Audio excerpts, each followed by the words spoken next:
Welcome to today's video, in which we will be visiting Someries Castle on the outskirts of Luton in Bedfordshire. Located in the parish of Hyde, it's a scheduled ancient monument. A farm field within sight of a busy airport is not somewhere you would expect to find a medieval castle, but Someries is surprising in many ways. Firstly, it isn't actually a castle, but an early 15th century residence, and secondly, it's built of brick.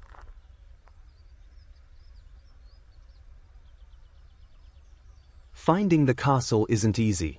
There are no signs until you get very close to the site. The easiest way is to take the B652 from Harpenden, and then turn left onto the lane to the hamlet of Peters Green. From Peters Green, take Copt Hall Road west, until it bends sharply to the left. Do not take the turning, but instead, take the rough lane straight towards Someries Farm. Go slowly, and mind the numerous potholes. You will see the castle ruins to the left, just before the farmhouse. The castle takes its name from William de Someries, whose moated manor house stood on or near this site in the 13th century. The magnate's residence we see today was built by Sir John Wenlock, who bought the Someries estate shortly after 1430.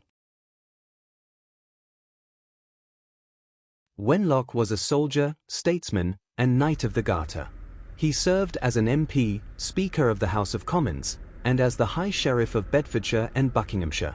He died at the Battle of Tewkesbury in 1471 while fighting for the Lancastrian cause. Tradition says that he was killed by his own commander, the Duke of Somerset, who blamed Wenlock's indecisiveness for the Lancastrian defeat.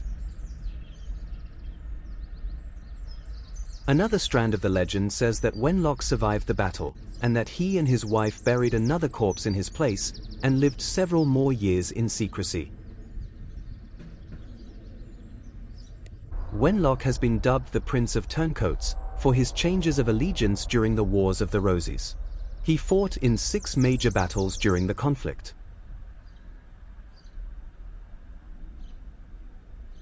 Lord Wenlock's mansion is considered one of the earliest residential uses of brick in England, and we know that it had at least 25 rooms in use by 1606, and 23 halves were recorded in the 1671 half tax returns. Unfortunately, after Wenlock's death, the castle was never finished, and much of the building was demolished in 1742.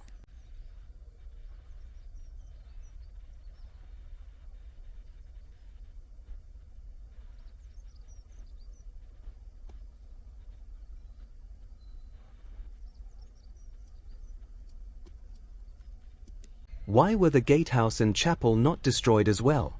They may have been left to provide a romantic folly, part of the landscaped grounds of nearby Luton Hoo, to which Someries had belonged since 1724. Extant remains include the gatehouse, built around 1448, and a chapel, erected in the 1460s.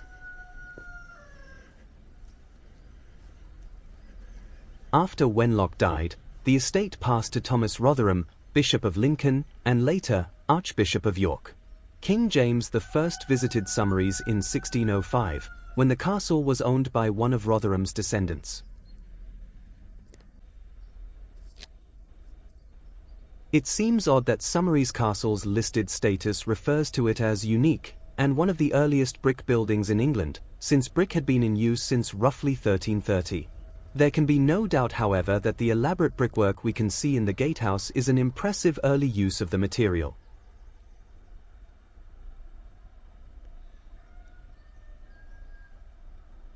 Though the gatehouse and chapel are roofless, their walls stand almost to full height, and reach roughly 10 meters high in places.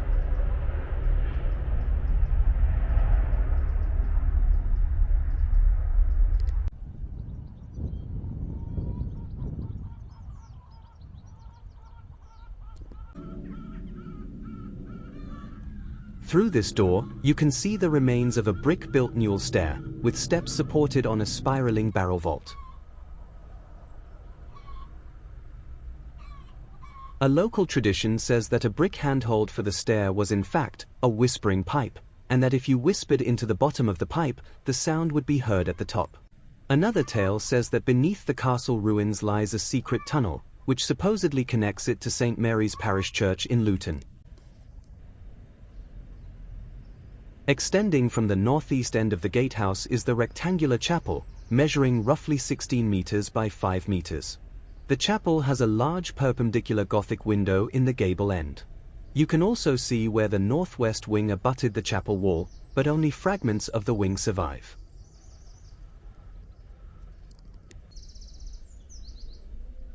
Sir John Wenlock's ghost is said to haunt the ruins of Someries Castle, with visitors reporting strange noises from the chapel and gatehouse. One theory for the hauntings is that it's because he was never able to complete the castle in his lifetime.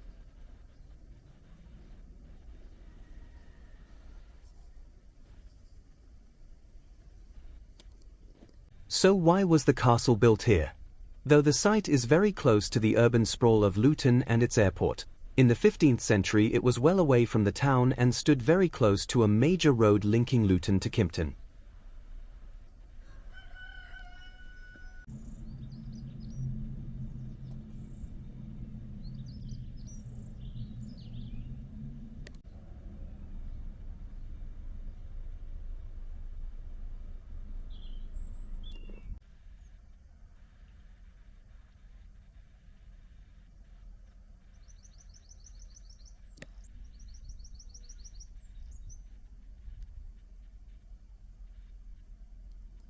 Just beyond the castle enclosure are remains of a 16th and 17th century garden, perhaps laid out on the site of William de Someries' 13th century fortified house.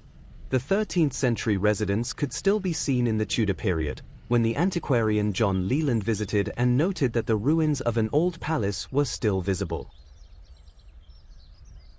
Leland also noted that Anthony Grey, the eldest son of the Earl of Kent, Edmund Grey, was buried in the chapel at Someries.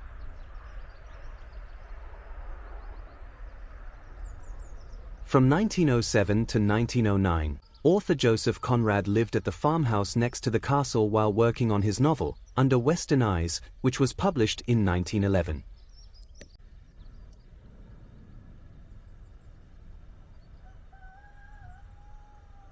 Hope you enjoyed the video. Thanks for watching.